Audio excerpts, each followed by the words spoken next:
আকাশবাণী খবর পড়ছি অনিন্দ সুন্দর রায়। শুরুতেই বিশেষ বিশেষ খবর। প্রবীণ বিজেপি নেতা স্বরাষ্ট্রমন্ত্রী অমিত শাহ তামিলনাড়ুতে আসন্ন বিধানসভা নির্বাচনে জয় সুনিশ্চিত করার জন্য দলীয় নেতাকর্মীদের প্রতি আহ্বান জানিয়েছেন। ভারতীয় রেল চলতি আর্থিক বছরে প্রথম 3টি ত্রৈমাসিকে মূলধনী ব্যয়ের 80%-এরও বেশি কাজে লাগিয়েছে। উত্তরপ্রদেশ সরকার পুলিশ ও কনস্টেবল নিয়োগের ক্ষেত্রে আবেদনকারীদের বয়সের ঊর্ধ্বসীমায় 3 বছর ছাড় দেওয়ার সিদ্ধান্ত নিয়েছে। বিদেশ মন্ত্রক ভ্রমণ সংক্রান্ত এক নির্দেশিকা জারি করে বর্তমান পরিস্থিতিতে ভারতীয় নাগরিকদের খুব জরুরি প্রয়োজন ছাড়া ইরানে না যাওয়ার পরামর্শ দিয়েছে। উত্তরের হাওয়ার দাপটে পশ্চিমবঙ্গে কনকনে ঠান্ডা। কলকাতায় আজ সর্বোচ্চ তাপমাত্রা নেমেছে 18.4 ডিগ্রি সেলসিয়াসে। অনূর্ধ্ব-19 ক্রিকেটের দ্বিতীয় ম্যাচে ভারত আজ 8 উইকেটে দক্ষিণ আফ্রিকাকে হারিয়ে দিয়েছে। আসছি বিস্তারিত খবরে। প্রবীণ বিজেপি নেতা স্বরাষ্ট্রমন্ত্রী অমিত শাহ তামিলনাড়ুতে আসন্ন বিধানসভা নির্বাচনে জয় সুনিশ্চিত করার জন্য দলীয় নেতাকর্মীদের প্রতি আহ্বান জানিয়েছেন। তিরুচিতে আজ এক রুদ্ধদ্বার বৈঠকে শ্রী শাহ শাসক ডিএমকের ব্যর্থতা এবং প্রধানমন্ত্রী নরেন্দ্র মোদীর কল্যাণমূলক উদ্যোগগুলিকে জনসাধারণের সামনে তুলে ধরার ওপর জোর দেন। বর্তমান শাসক দলের পরাজয় সুনিশ্চিত করতে এআইএডিএমকে নেতৃবৃন্দের সঙ্গেও তিনি আজ কথা বলেন। ডিএমকে সরকারের নেতামন্ত্রীদের দুর্নীতি প্রকাশ্যে নিয়ে আসার প্রয়োজনীয়তার কথা উল্লেখ করেন। গতকাল শ্রী শাহ এক জনসভায় অভিযোগ করেন ডিএমকে সরকার রাজ্যে পরিবারতন্ত্র কায়েম করতে চাইছে, একই সঙ্গে জনগণের মনে হিন্দু বিরোধী মনোভাব প্রতিষ্ঠা করতে চাইছে বলেও মন্তব্য করেন তিনি। উল্লেখ্য, বিধানসভা নির্বাচনের আগে দলীয় মনোভাব চাঙ্গা করতে অমিত শাহ দুদিনের তামিলনাড়ু সফরে যান। প্রধানমন্ত্রী নরেন্দ্র মোদী বলেছেন, সমগ্র বিশ্ব আশা ও ইতিবাচক মনোভাব নিয়ে ভারতের দিকে তাকিয়ে রয়েছে এবং দেশের যুব সম্প্রদায়ের প্রতি বিনিয়োগে ইচ্ছুক। আন্তর্জাতিক নানা চ্যালেঞ্জের সমাধান এই দেশ থেকে উঠে আসছে। প্রধানমন্ত্রী বলেন, সহস্রাধিক বছরের বেশি সময় ধরে অটল থাকা সোমনাথ মন্দির দেশের অদম্য নাগরিক চেতনার উদাহরণ হয়ে রয়েছে। সোমনাথ মন্দিরের ওপর প্রথম আক্রমণের 1000 বছর পার উপলক্ষে এক সম্পাদকীয় নিবন্ধে প্রধানমন্ত্রী বলেন, 1026 সালের জানুয়ারি মাসে গজনীর মাহমুদ এই মন্দিরে হিংসাত্মক এক বর্বরোচিত হামলা চালিয়ে বিশ্বাস ও সভ্যতার এক মহান প্রতীক ধ্বংস করার চেষ্টা করেছিলেন। পরে প্রধানমন্ত্রী একটি অডিও বার্তা শেয়ার করেন। सोमनाथ हमें यह बताता है कि घृणा और कट्टरता में विनाश की विकृत ताकत हो सकती है, लेकिन आस्था में सृजन की शक्ति होती है। करोड़ों श्रद्धालुओं के लिए सोमनाथ आज भी आशा का अनंत नाद है। यह विश्वास का वह स्वर है जो टूटने के बाद भी उठने की प्रेरणा देता है। अगर 1000 साल पहले खंडित हुआ सोमनाथ मंदिर अपने पूरे वैभव के साथ फिर से खड़ा हो सकता है, तो हम 1000 साल पहले का समृद्ध भारत भी बना सकते हैं। এদিকে প্রধানমন্ত্রী মোদী আগামী রবিবার গুজরাটের সোমনাথ মন্দিরে যাবেন। কেন্দ্রীয় শিক্ষামন্ত্রী ধর্মেন্দ্র প্রধান আজ খুতবায়ে মোদী শীর্ষক একটি গ্রন্থ প্রকাশ করেছেন। সামাজিক মাধ্যমের এক বার্তায় শিক্ষামন্ত্রী জানিয়েছেন, 2014 থেকে 2025 সাল পর্যন্ত প্রধানমন্ত্রীর স্বাধীনতা দিবসের ভাষণগুলি উর্দু ভাষায় অনুবাদ করে এই গ্রন্থে সংকলিত করা হয়েছে। এই বক্তৃতাগুলি প্রধানমন্ত্রী সবকা সাথ সবকা বিকাশ ও সবকা প্রয়াস ভাবনার প্রতিফলন। দেশের স্বার্থে গৃহীত অন্তোদয়, স্বচ্ছ ভারত সহ বহু কল্যাণমূলক উদ্যোগ নিয়েও বিস্তারিত আলোচনা রয়েছে। National council for promotion of Urdu language বইটি প্রকাশ করেছে। ভারতের ঐতিহ্য, সংস্কৃতি এবং জীবনধারার সঙ্গে এটি গভীরভাবে সম্পৃক্ত বলে শিক্ষামন্ত্রী জানান। কেন্দ্রীয় কৃষি ও কৃষক কল্যাণমন্ত্রী শিবরাজ সিং চৌহান বলেছেন, পূর্ববর্তী এমজি নারেগা প্রকল্পে স্বচ্ছতা আনতেই বিকশিত ভারত গ্যারান্টি ফর রোজগার অ্যান্ড আজীবিকা মিশন, বিকশিত ভারত জি আইন আনা হয়েছে। তামিলনাড়ুর ইরোডে আজ কৃষকদের উদ্দেশ্যে ভাষণ দিতে গিয়ে মন্ত্রী বলেন, এই প্রকল্পের সুবিধাভোগীদের জন্য কাজের দিন 125 দিন পর্যন্ত বাড়ানো হয়েছে। মন্ত্রী আশ্বাস দেন, এই প্রকল্পের অধীনে প্রাপ্য অর্থ সুবিধাভোগীদের কাছে সময় মতো পৌঁছে যাবে। মন্ত্রী বলেন, কর্মসংস্থানের 15 দিনের মধ্যে সুবিধাভোগীদের টাকা পরিশোধ করা না হলে আইনি ব্যবস্থা নেওয়া হবে। তিনি বলেন, কৃষকদের উপকারের স্বার্থে গ্রামীণ পরিকাঠামোকে শক্তিশালী করা হবে। প্রতিরক্ষামন্ত্রী রাজনাথ সিং এর উপস্থিতিতে আজ গোয়ায় ভারতের উপকূলরক্ষী বাহিনীতে অন্তর্ভুক্ত হল দেশীয় প্রযুক্তিতে তৈরি প্রথম দূষণ নিয়ন্ত্রণকারী জলযান সমুদ্র প্রতাপ। 114.5 মিটার দীর্ঘ এই জলযানটি তৈরিতে 70%-এরও বেশি দেশীয় সরঞ্জাম ব্যবহৃত হয়েছে। সমুদ্র প্রতাপের অন্তর্ভুক্তি অনুষ্ঠানে প্রতিরক্ষামন্ত্রী জাহাজটিকে দেশের সম্মিলিত সংকল্প এবং সামুদ্রিক আত্মবিশ্বাসের প্রতীক হিসেবে বর্ণনা করেন। ভারতীয় রেল চলতি আর্থিক বছরে প্রথম 3টি ত্রৈমাসিকে ক্যাপিটাল এক্সপেন্ডিচার বা মূলধনী ব্যয়ের 80%-এরও বেশি ব্যবহার করেছে।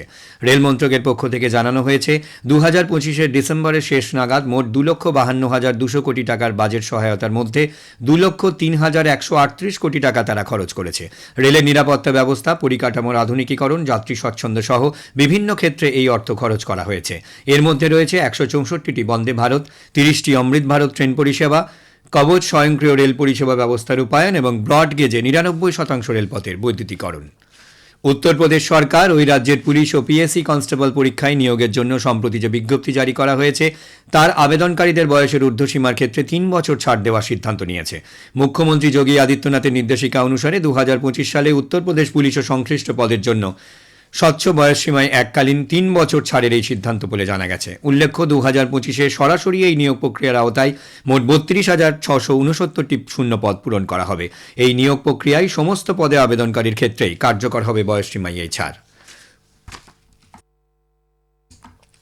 পশ্চিমবঙ্গ পুলিশের শীর্ষস্তরে আজ বড়সড় রদবদল করা হয়েছে। আইপিএস ও ডব্লিউবিপিএস ক্যাডারের মোট ২৬ জন আধিকারিককে একসঙ্গে বদলি ও নতুন দায়িত্বে বসানো হয়েছে।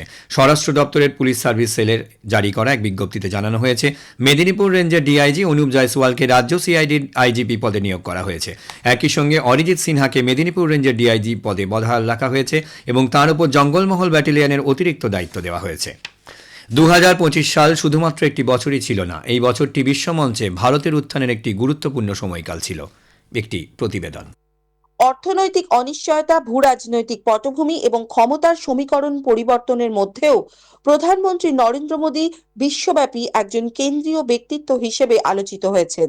২০২৫ সালে ভারতীয় অর্থনীতিতে জিডিপি বৃদ্ধির হার ছিল ৮.২%। এবছরই সন্ত্রাসের বিরুদ্ধে অপারেশন সিন্দুর ছিল এক অন্যতম গুরুত্বপূর্ণ পদক্ষেপ। সারা বিশ্বের মানুষের প্রধানমন্ত্রী নরেন্দ্র মোদী এবং ভারতীয়দের প্রতি দৃষ্টিভঙ্গির এক গুরুত্বপূর্ণ পরিবর্তন হয়েছে বলে মনে করেন বিশিষ্ট আইনজীবী দেবজিৎ সরকার। প্রধানমন্ত্রীর ব্যক্তি উপস্থিতি, কোথাও গেলি মোদি মোদি মোদি করে চিৎকার করছেন। ইন্ডিয়ান ডায়াসপোরা, ভারতের যারা লোকজন সেখানে আছেন তারা তো না হয় করছেন, ঠিক আছে, কিন্তু অন্য দেশের লোকেরা যখন ভারতবাসীকে এই সম্মান দিচ্ছে, এই সম্মান কিন্তু বিদেশে মাটিতে ভারতীয়রা পেয়ে আসছেন। এটা একটা অসাধারণ উন্নতি এবং পরিবর্তন। কাশফির নাহার, আকাশবাণী সংবাদ, কলকাতা। এ খবর শুনছেন আকাশবাণী থেকে। আমাদের সংবাদ শোনা যাবে ইউটিউব চ্যানেল আকাশবাণী সংবাদ বাংলা, ফেসবুক ও ইনস্টাগ্রাম আকাশবাণী সংবাদ কলকাতা এবং এক্স হ্যান্ডেলে এআইআর নিউজ কলকাতাতে। বিদেশ মন্ত্রক আজ ভ্রমণ সংক্রান্ত এক নির্দেশিকা জারি করে বর্তমান পরিস্থিতিতে ভারতীয় নাগরিকদের খুব জরুরি প্রয়োজন ছাড়া ইরানে না যাওয়ার পরামর্শ দিয়েছে। ভারতীয় নাগরিক এবং ইরানে বসবাসকারী ভারতীয় বংশোদ্ভূতদের সতর্ক থাকা এবং বিক্ষোভস্থল এড়িয়ে চলার পরামর্শ দেওয়া হয়েছে ওই নির্দেশিকায়। মন্ত্রকের পক্ষ থেকে নিবিড়ভাবে বিভিন্ন সংবাদ পর্যবেক্ষণের পাশাপাশি তেহরানে ভারতীয় দূতাবাসের ওয়েবসাইট ও সামাজিক মাধ্যমগুলির উপর নজর রাখতেও বলা হয়েছে। যে সমস্ত ভারতীয় নাগরিক রেসিডেন্ট ভিসায় ইরানে আছেন তারা ভারতীয় দূতাবাসে নিজেদের নাম নথিভুক্ত না করে থাকলে অবিলম্বে তা করার পরামর্শ দেওয়া হয়েছে। বিদেশমন্ত্রী ডক্টর এস জয়শঙ্কর আজ প্যারিসে France Bharat chamber of commerce and industry আয়োজিত ফরাসি ভারতীয় যুব দক্ষতা কর্মসূচির অংশগ্রহণকারীদের সঙ্গে কথা বলেন। সামাজিক মাধ্যমের এক বার্তায় ডক্টর জয়শঙ্কর বলেন, বর্তমান বিশ্বের রূপান্তরের প্রেক্ষিতে দুই দেশের সহযোগিতা নিয়ে তাদের মধ্যে কথা হয়েছে। এর আগে আজ শ্রী জয়শঙ্কর ফ্রান্সে পৌঁছান। সফরকালে ডক্টর জয়শঙ্কর প্যারিসে ফরাসি নেতৃবৃন্দের সঙ্গে সাক্ষাৎ করবেন, কথা বলবেন ফ্রান্সের বিদেশমন্ত্রী জান নোয়েল ব্যারতের সঙ্গে। ফরাসি রাষ্ট্রদূতদের সম্মেলনের ৩১তম অধিবেশনে বিশেষ অতিথির আসন অলঙ্কৃত করবেন তিনি। অনূর্ধ্ব-১৯ ক্রিকেটের দ্বিতীয় ম্যাচে ভারত আজ ৮ উইকেটে দক্ষিণ আফ্রিকাকে হারিয়ে দিয়েছে। এই জয়ের ফলে ভারত ৩ ম্যাচের সিরিজ ২-০ এগিয়ে থেকে কার্যত জিতে নিয়েছে। বেনোনির ইউলিমোর পার্কে আজ ১৭৪ রানের লক্ষ্য নিয়ে তাড়া করে ভারত ২৩ ওভার ৩ বলে ২ উইকেট হারিয়ে অনায়াসে জয়ে পৌঁছে যায়। এর আগে আলোর অভাবে খেলা ২৭ ওভারে নামিয়ে আনা হয়। ২৪৬-এর বদলে দেওয়া হয় ১৭৪ রানের লক্ষ্যমাত্রা। টসে জিতে দক্ষিণ আফ্রিকা ৪৯ ওভার ৩ বলে ২৪৫ রান করে।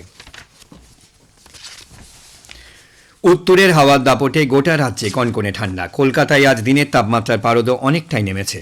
আলিপুরে আজ সর্বোচ্চ তাপমাত্রা ছিল ১৮.৪ ডিগ্রি সেলসিয়াস, স্বাভাবিকের তুলনায় যা প্রায় ৭ ডিগ্রি কম।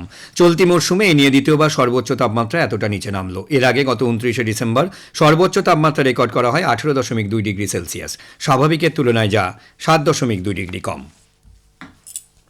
আলিপুর আবহাওয়া দপ্তর জানিয়েছে, সারা রাজ্যে আগামী দুদিনে তাপমাত্রা আরও ১ থেকে ২ ডিগ্রি কমতে পারে। আবহাওয়া দপ্তরের পূর্বাঞ্চলীয় প্রধান ডক্টর হাবিবুর রহমান বিশ্বাস জানিয়েছেন, দার্জিলিং আর উত্তরাংশে তুষারপাত বিক্ষিপ্তভাবে হয়েছে। আর এখন আমাদের সর্বোচ্চ তাপমাত্রা যেটা এখন আমাদের সমস্ত জেলাতেই স্বাভাবিকের থেকে কম রয়েছে। সকালের দিকে হালকা থেকে মাঝারি কুয়াশা, বিক্ষিপ্তভাবে এক দু জায়গায় ঘন কুয়াশাও সম্ভাবনা রয়েছে কয়েকটা জেলাতে। এই কুয়াশার কারণে এবং সকালের পরেও যে এটি দীর্ঘায়িত হয়ে শিশির পড়ার মতো আবহাওয়া থাকার সম্ভাবনা, তার জন্য সর্বোচ্চ তাপমাত্রা কম থাকার সম্ভাবনা রয়েছে। শেষ করার আগে খবরের বিশেষ কিছু অংশ আরও একবার। প্রবীণ বিজেপি নেতা স্বরাষ্ট্রমন্ত্রী অমিত শাহ তামিলনাড়ুতে আসন্ন বিধানসভা নির্বাচনে জয় সুনিশ্চিত করার জন্য দলীয় নেতাকর্মীদের প্রতি আহ্বান জানিয়েছেন। ভারতীয় রেল চলতি আর্থিক বছরের প্রথম 3টি ত্রৈমাসিকে মূলধনী ব্যয়ের 80%-এরও বেশি কাজে লাগিয়েছে। উত্তরপ্রদেশ সরকার পুলিশ ও কনস্টেবল নিয়োগের ক্ষেত্রে আবেদনকারীদের বয়সের ঊর্ধ্বসীমায় 3 বছরের ছাড় দেওয়ার সিদ্ধান্ত নিয়েছে। বিদেশ মন্ত্রক ভ্রমণ সংক্রান্ত এক নির্দেশিকা জারি করে বর্তমান পরিস্থিতিতে ভারতীয় নাগরিকদের খুব জরুরি প্রয়োজন ছাড়া ইরানে না যাওয়ার পরামর্শ দিয়েছে। খবর এখানেই শেষ হলো। পরবর্তী সংবাদ আগামীকাল সকাল 6:20 মিনিটে।